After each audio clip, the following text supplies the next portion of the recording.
myself in. The following year proved to be one of the most exciting and memorable years of my entire life. A little backstory about all this. This all happened during my second year in college. I was in the Toastmasters club. I was newly elected to be an officer at the club.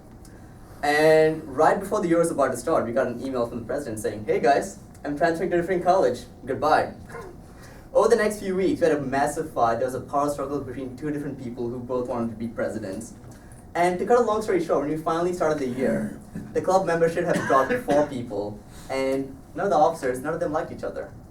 This was the ground on which I started off as the vice president of my club, the first time I was ever in a leadership position. But we tried our best. We decided we were going to try to recruit as many people as we could, and the first meeting of the year came. I was going to be the Toastmaster and the table topic master. I was going to be the person leading the meeting. I remember an hour before the meeting, I was sitting in my bedroom in my dorm, and it was a warm, sunny day. It was the afternoon, and I thought to myself, all right, let me take a little nap. So I told my roommate, hey, can you wake me up in half an hour from now? Next thing I know, I wake up 10 minutes before the meeting starts. My roommate had forgotten to wake me up, and I was supposed to be the person leading the meeting. I remember I literally put on my shoes, put on my hoodie, and I sprinted for 10 minutes across campus to get the meeting, and I was still there a few minutes late. We had 30 guests sitting there in the room. Everyone's wondering where I was, and I was immediately flustered. I felt like, what am I doing? How can I be late? I'm doing such a horrible job. The entire club is going to collapse. What am I doing? I apologized constantly throughout the entire time. I was flustered. I kept apologizing over what happened. I kept going back, and why did my roommate forget to wake me up? And looking back on this entire incident at the end of the day, I thought to myself, I could have handled this better. Obviously, I should have not taken a nap. Obviously, I should have been there on time, but situations happen. The important thing is knowing how to deal with situations. Instead of apologizing constantly, I should have apologized, moved on, and focused more on fixing the problem, and not on how the problem came up. This was one of the first lessons that I learned as an officer in Toastmasters. Over the next few weeks, I noticed something weird. I noticed that whenever I was at a Toastmasters meeting, things just felt different. It seemed like everyone was looking at me. And it took me a few weeks to figure this out, but eventually I finally realized what was happening. When you're here as a speaker, you're in the spotlight while you're up here as a speaker. When you're an officer, when you're a leader, you're always in the spotlight. And it feels weird being in the spotlight. It's normal to feel nervous, a little anxious being in the spotlight. It's completely natural. The real question is, how do you deal with being in the spotlight? Do you clam up? Are you too afraid to do anything because you're afraid of screwing up in front of everyone? Or do you allow yourself to be yourself and do what needs to be done? Everyone reacts to being in the spotlight in a different way, and it takes some getting used to. But this is another big thing that I learned about being a leader, being comfortable in the spotlight. The next few months proved to be a very exciting time. We were doing all sorts of crazy things. For example, our president, he was a very ambitious guy. He decided that our club was going to be the first college club in the history of Michigan to become President's Distinguished. And so he decided that I need to get my CC as a senior member. Problem was, I only had to give him 2 speeches in the entire time. And so, over the next half year, over the next 1 year, I was asked to give a speech every 2 weeks at our club. As you can imagine, I had a lot of stuff going on. I had classes, I had my social life, I had other stuff going on. Giving a speech every 2 weeks is a lot of work. I simply didn't have the time to go and polish and prepare every single speech. And so I learned how to give a speech with less and less preparation.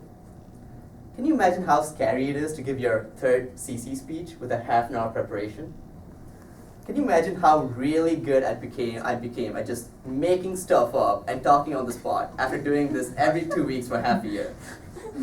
My ability to just talk on the spot impromptu was unparalleled back then. I mean, even now I'm not as good as I was back then. Another interesting thing that I noticed, Nikhil mentioned that he also has a similar strategy of, giving speeches with less preparation. He was also the winner of our club table topics competition. Coincidence? I think not.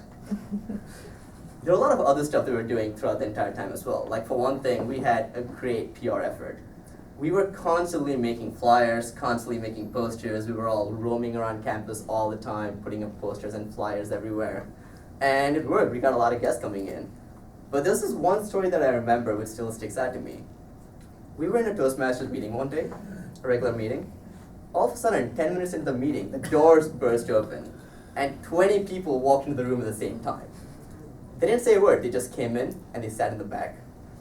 10 minutes before the meeting ended, All of them stood up at the same time, and they all left the meeting room again. And all of us in the room, we could not figure out what was going on. We're just sitting there scratching our heads. What's going on? Who are those people? How come they just came in and left? And I still didn't figure out what was going on until later that night when I got back home. I was just sitting on my couch reading the newspaper. All of a sudden, I see this little article in the corner that says, "Today, to commemorate MLK Day, Michigan Toastmasters will be holding a special event to commemorate his legacy. Come by and learn more about Martin Luther King." There's only one problem. None of the people in that room knew we were supposed to be doing this.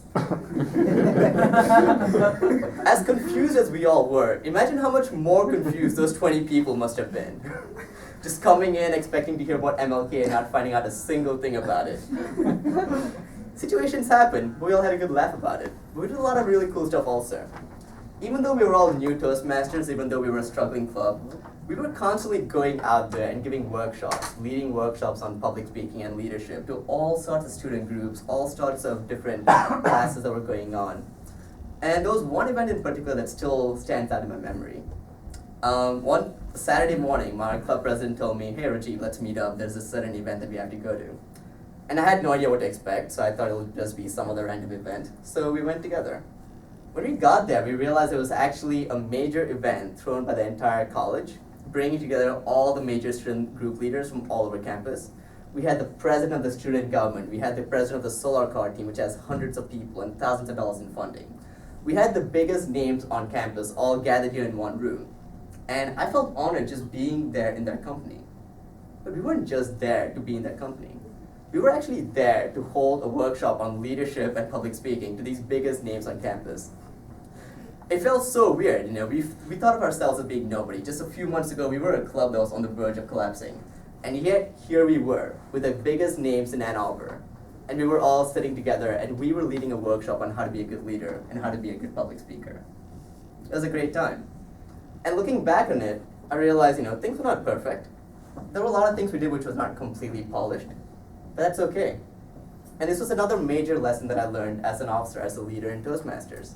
To quote Voltaire, perfection is the enemy of good.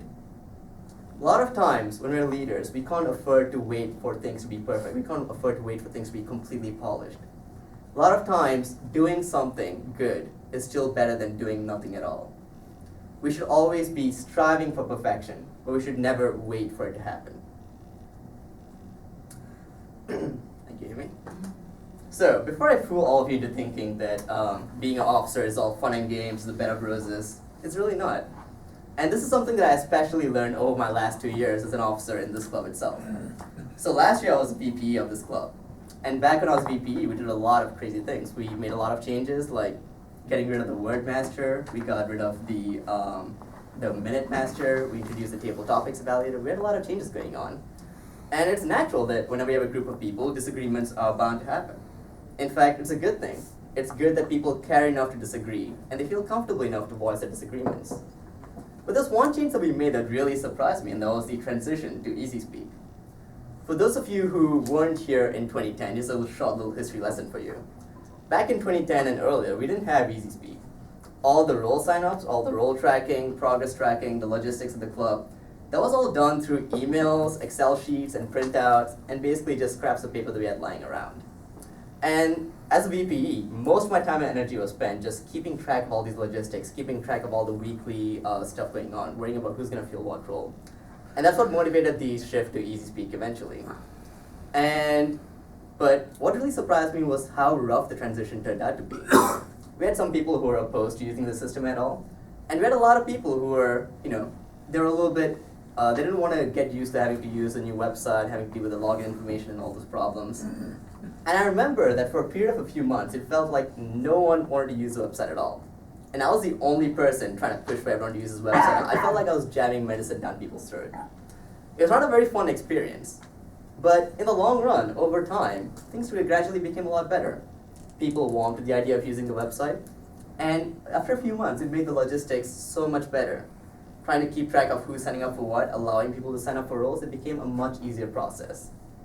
Doug, our current VPE, because of EasySpeak, he's able to worry less about logistics and keeping track of role signups, and he's able to worry more about helping people to excel in the roles that they signed up for.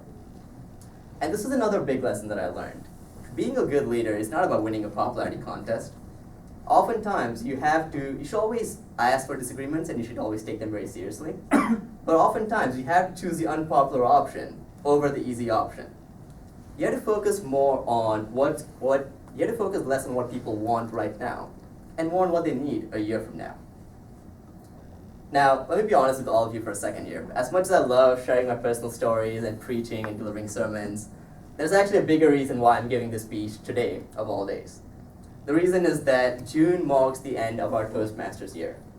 On June 30th, myself and all the other officers, current officers, we will all be stepping down. Our Toastmasters term is going to come to an end. And we all need you to step up and be the next generation of officers, to carry the torch and keep all this going.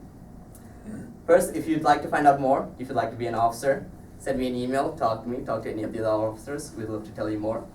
Personally, I can just share my own experience. I love my Toastmasters journey. It's been one of the most cherished and memorable chapters of my life, and I would not trade it for anything. Thank you. Roger, thank you very much.